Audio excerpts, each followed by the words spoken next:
क्योंकि चीन में कई दिनों से कहा जा रहा है कि जिनपिंग न किसी मीटिंग में दिख रहे हैं, न किसी कार्यक्रम में उनका चेहरा चमक रहा है। अगर शी जिनपिंग कोई मीटिंग कर भी रहे हैं तो वो बहुत कम समय के लिए, उसकी ज्यादा मीडिया कवरेज तक नहीं हो रही। ऐसा दावा है कि मई और जून के महीने में तो शी जिनपिंग लगभग कई दिन आउट ऑफ एक्शन रहे हैं, दिखे ही नहीं है। ना वो किसी परेड में दिखते हैं, ना किसी कार्यक्रम में दिखते हैं। चीन के सरकारी अखबारों से भी शी जिनपिंग का चेहरा कई दिनों तक गायब रहा है, ऐसा दावा किया जा रहा है। यहां तक कि चीन में आने वाले विदेशी नेता भी दूसरे नेताओं से मिलकर लौट जा रहे हैं। शी जिनपिंग ने मुलाकात नहीं की इन नेताओं से, और इसलिए बड़ी खबर उड़ रही है कि जिनपिंग कहां गायब है। हमारे यहां फिल्म आई थी लापता लेडीज, वहां फिल्म बन गई है लापता जिनपिंग। कहां गायब हो गया है जिनपिंग? चीन में शी जिनपिंग का अचानक गायब हो जाना कोई मामूली बात नहीं है। अगर आप चीन का ट्रेंड देखेंगे तो अगर वहां कोई बड़ा नेता अचानक से लाइमलाइट से गायब हो जाए तो उसका सीधा मतलब होता है कि अब उस नेता की विदाई का वक्त आ गया है। और यही वजह है कि शी जिनपिंग के भी सुर्खियों से दूर रहने को लेकर कई अटकलें लगाई जा रही हैं। एक थ्योरी चल रही है कि शी जिनपिंग की पावर कम कर दी गई है, शी जिनपिंग को साइडलाइन कर दिया गया है, अब वो सिर्फ नाम के राष्ट्रपति रह जाएंगे। दूसरी थ्योरी यह चल रही है कि शी जिनपिंग का पूरा तख्ता पलट ही होने वाला है, जिनपिंग से उनकी गद्दी पावर सब छीन ली जाएगी। तीसरी थ्योरी यह चल रही है कि चीन की कम्युनिस्ट पार्टी के अंदर दो धड़े बट गए हैं और जिनपिंग अंदरूनी संघर्ष में फंस गए हैं। चौथी थ्योरी यह है कि शी जिनपिंग की गैर मौजूदगी के पीछे चीन का कोई बड़ा खेल है। शी जिनपिंग अंदर ही अंदर कोई नया गेम प्लान बना रहे हैं और अपने गायब होने की खबरें खुद फैलवा रहे हैं। चीन कुछ भी कर सकता है बॉस, लेकिन जिनपिंग का यूं गायब हो जाना सवाल तो खड़े करता है। शी जिनपिंग को लेकर जो कहानियां अभी चल रही हैं उसकी शुरुआत तब हुई जब 4 जून को शी जिनपिंग बेलारूस के राष्ट्रपति से मिले थे। इस मीटिंग को लेकर बेलारूस की मीडिया ने छापा था कि मीटिंग में शी जिनपिंग काफी थके हुए लग रहे थे, उनका ध्यान भी कहीं और था ऐसा लग रहा था। इतना ही नहीं, यह मीटिंग सीसीपी यानी चाइनीज कम्युनिस्ट पार्टी के लीडर्स के कंपाउंड में हुई। किसी नेता की स्टेट विजिट को देखते हुए काफी लो प्रोफाइल जगह थी। जबकि बीजिंग में अक्सर कोई विदेशी नेता आता है तो उसे चीन की चमक धमक दिखाई जाती है। बीजिंग में भव्य हॉल में अक्सर ऐसी मीटिंग्स आयोजित की जाती हैं। इस मीटिंग में शी जिनपिंग के साथ बहुत कम लोग थे, ना कोई ट्रांसलेटर था, ना कोई सीनियर अधिकारी दिख रहा था। चीन में शी जिनपिंग की ताकत को कम किया जा रहा है, ये बातें सिर्फ हवा में नहीं हो रही, और ऐसे कई संकेत भी हैं जो इस हवा को और गति दे रहे हैं, जिससे लग रहा है कि शी जिनपिंग का रौला कम हो रहा है या फिर उनका तख्ता पलट तो नहीं होने वाला। पहला संकेत यह है कि शी जिनपिंग की सिक्योरिटी और उनके साथ जो काडर चलता था उसमें 50% की कटौती होने की खबरें।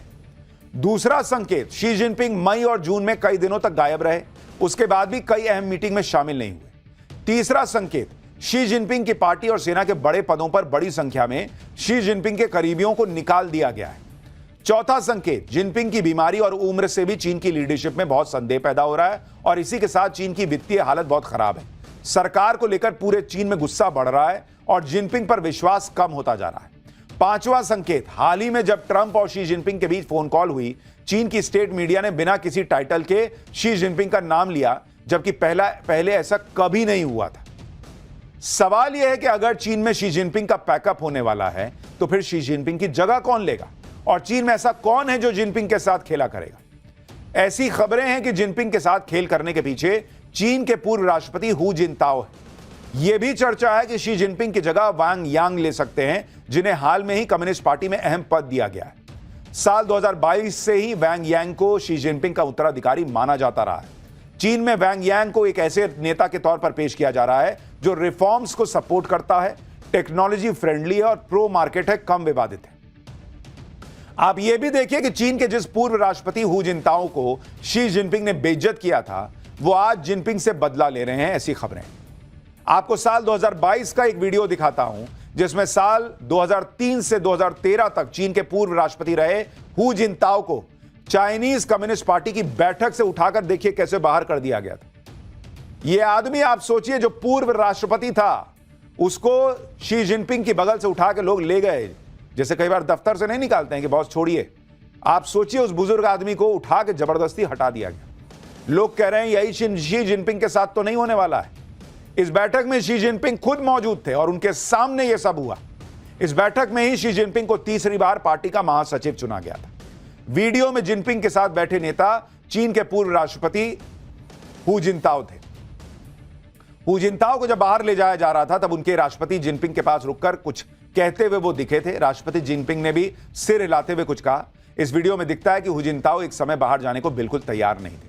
तब इस वीडियो को शी जिनपिंग की बढ़ती ताकत का एक नमूना माना गया था। यह सब जिनपिंग के इशारे पर हुआ था। आमतौर पर चीन में ऐसी घटनाओं के वीडियो नहीं आते, लेकिन इस वीडियो को जानबूझकर जारी किया गया था ताकि क्लियर मैसेज चला जाए कि जिनपिंग ही अब चीन के सर्वे सर्वा हैं। लेकिन अब चीन में खेल पलट रहा है क्या, यह सवाल खड़ा हो रहा है। और अब तो नरेंद्र मोदी घाना पहुंचे हैं और जिस दौरे पर गए हैं वहां से चीन को और तकलीफ होनी है। शी जिनपिंग चीन में 15 साल से एक छत्र राज कर रहे हैं। चीन में कम्युनिस्ट पार्टी ऑफ चाइना का राज चलता है, जिसके संस्थापक थे माओ। माओ के निधन के बाद कोई भी नेता लगातार तीसरी बार सत्ता तक नहीं पहुंचा, लेकिन जिनपिंग अपने प्रभुत्व का इस्तेमाल करते हुए पार्टी के नियम उन्होंने बदल डाले। जिनपिंग को तीसरी बार पार्टी का प्रमुख और चीन का राष्ट्रपति बनाने के लिए पार्टी का 40 साल पुराना नियम बदल दिया गया। चीन में 1982 में राष्ट्रपति के लिए 10 साल के कार्यकाल का नियम बना था, लेकिन लगातार तीसरी बार शी जिनपिंग को कम्युनिस्ट पार्टी ऑफ चाइना का महासचिव चुन लिया गया और इस पद पर रहने वाला शख्स ही चीन का राष्ट्रपति और चीन की सेना का कमांडर होता है। तीसरी पारी की शुरुआत के साथ ही जिनपिंग ने यह जता दिया था कि वो माओ की तरह आजीवन सत्ता में रहने का सपना देख रहे हैं। लेकिन आज के वक्त में हालात ये हैं कि शी जिनपिंग का तख्ता पलट हो जाएगा, ऐसी खबरें बहुत जोर शोर से चल रही हैं।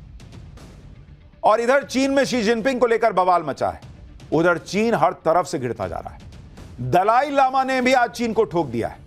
तिब्बत के निर्वासित आध्यात्मिक धर्मगुरु दलाई लामा ने कह दिया है कि उनके उत्तराधिकारी का चयन तिब्बत बौद्ध परंपराओं के मुताबिक होगा और इसमें चीन की कोई भूमिका नहीं होगी। इस बयान से चीन तिलमिला गया है। चीन का कहना है कि दलाई लामा के उत्तराधिकारी को चीन की मंजूरी लेनी होगी, चीन के रीति रिवाजों का पालन करना होगा। लेकिन अब दलाई लामा के उत्तराधिकारी का मामला सिर्फ धार्मिक नहीं, बल्कि चीन के प्रभुत्व का मुद्दा बन गया है। चीन ने 1951 में तिब्बत पर कब्जा कर लिया था और दलाई लामा ने भारत में शरण ले ली थी।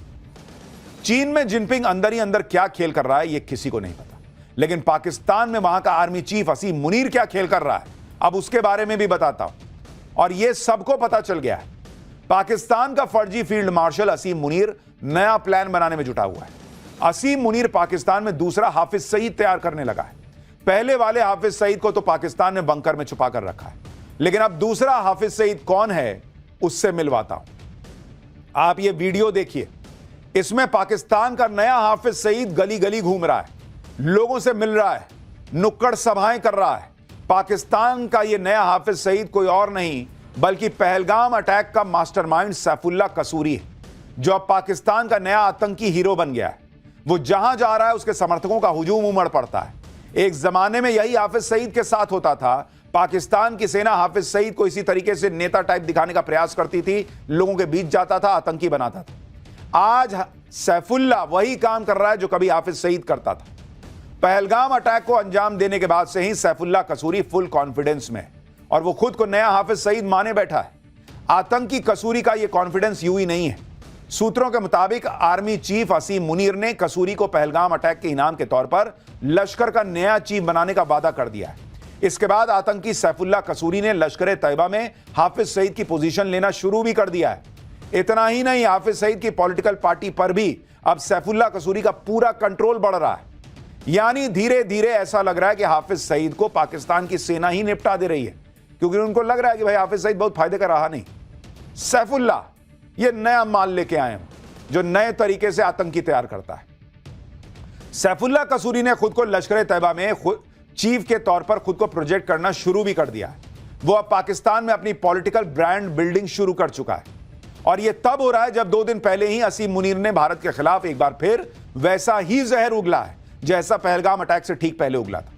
इसलिए आशंका तो जताई जा रही है कि पाकिस्तान में एक बार फिर फौज और आतंकवादियों ने मिलकर भारत के खिलाफ साजिश रचनी शुरू कर दी है, क्योंकि सैफुल्लाह कसूरी और मुनीर की बॉन्डिंग तो पहलगाम अटैक के दौरान दिखाई दे दी थी। आतंकी कसूरी ने खुद कबूल किया था कि उसे पाकिस्तानी फौज और सरकार का जबरदस्त सपोर्ट है। अब सवाल है कि मुनीर ने कसूरी का ही अगला हाफिज बनना क्यों तय किया। इसकी भी बड़ी सॉलिड वजह है। सैफुल्लाह कसूरी अभी लश्कर तैयबा का डिप्टी चीफ है, हाफिज सईद का बेहद करीबी है, दोनों के बीच गहरी दोस्ती भी है। भारत के खिलाफ जहर उगलना हो या कश्मीर में टेरर अटैक करवाने हो, हाफिज सईद के बाद सैफुल्लाह कसूरी का ही नाम आता है। अब आपको सैफुल्लाह कसूरी की क्वालिफिकेशन बताता हूं जिसकी वजह से वो पाकिस्तान का नया हाफिज सईद बनता जा रहा है। पहली क्वालिफिकेशन, हाफिज सईद की तरह सैफुल्लाह कसूरी की भी पाकिस्तानी फौज में ऊपर के लेवल तक बातचीत है। दूसरी क्वालिफिकेशन, हाफिज सईद की तरह सैफुल्लाह कसूरी भी भारत का मोस्ट वांटेड आतंकवादी है। तीसरी क्वालिफिकेशन, जैसे हाफिज सईद ने मुंबई अटैक करवाया वैसे ही सैफुल्लाह कसूरी ने पहलगाम अटैक करवाया। लेकिन पाकिस्तान में आतंकवादी सरगना बनने की सबसे बड़ी क्वालिफिकेशन तो नरेंद्र मोदी को गाली देना होती है, नरेंद्र मोदी को जान से मारने की धमकी देना होती है। और इस मामले में भी सैफुल्लाह कसूरी हाफिज सईद से पीछे नहीं। आप एक बार हाफिज सईद और अब ये नया वाला हाफिज सईद सैफुल्लाह, इन दोनों को सुनिए एक साथ कि कैसे पाकिस्तान के दोनों ग्लोबल आतंकवादी नरेंद्र मोदी का खून बहा देने की गीदड़ भभकियां देते हैं। अब आपके दिमाग में सवाल आ रहा होगा कि अगर सैफुल्लाह कसूरी लश्कर तैयबा का चीफ बनेगा तो हाफिज सईद क्या करेगा? कहीं हाफिज सईद मर तो नहीं गया है? कहीं हाफिज सईद भी किसी अज्ञात हमलावर का शिकार तो नहीं हो गया है? आखिर हाफिज सईद का करंट स्टेटस क्या है? हाफिज सईद का आतंकी बेटा जो भी कह रहा है कि हाफिज सईद एकदम फिट है, लेकिन सच क्या है वो आपको वीडियो में दिख जाएगा। यह हाफिज सईद का लेटेस्ट वीडियो आपको दिखा रहा हूं जिसमें हाफिज सईद की हालत देखिए। ऐसा लग रहा है कि हाफिज सईद अपने होशो हवास में नहीं है। कहा जा रहा है कि हाफिज सईद अब 77 साल का हो चुका है और बहुत बीमार है। हालांकि एक आशंका यह भी जताई जा रही है कि पाकिस्तानी एजेंसियों ने जानबूझकर हाफिज सईद का यह वीडियो जारी किया है ताकि हाफिज सईद को हटाकर सैफुल्लाह कसूरी को लश्कर की कमान सौंप दी जाए। यह भी हो सकता है कि असीम मुनीर ने दूसरा हाफिज सईद तैयार करके हाफिज को मरने के लिए छोड़ दिया हो, या कुछ दिन में हो सकता है खुद ही निपटा देंगे और कहेंगे कि भाई ये तो मार के चला गया कोई अज्ञात हमलावर, और जो है उसको बना देंगे सैफुल्लाह को नया लश्कर का चीफ। लेकिन आप इसकी हालत देखिए हाफिज सईद की। लड़का इनका कह रहा है वो बेटा कि पप्पा मेरे एकदम ठीक है, अब्बा मेरे एकदम ठीक है। ये देखिए चेहरा उतरा हुआ है, पता नहीं कुर्ते पे क्या गिरा हुआ है, मुंह से कुछ निकला क्या है, लेकिन हालत तो भाई की खराब है। यानी पाकिस्तान में पहलगाम अटैक के मास्टर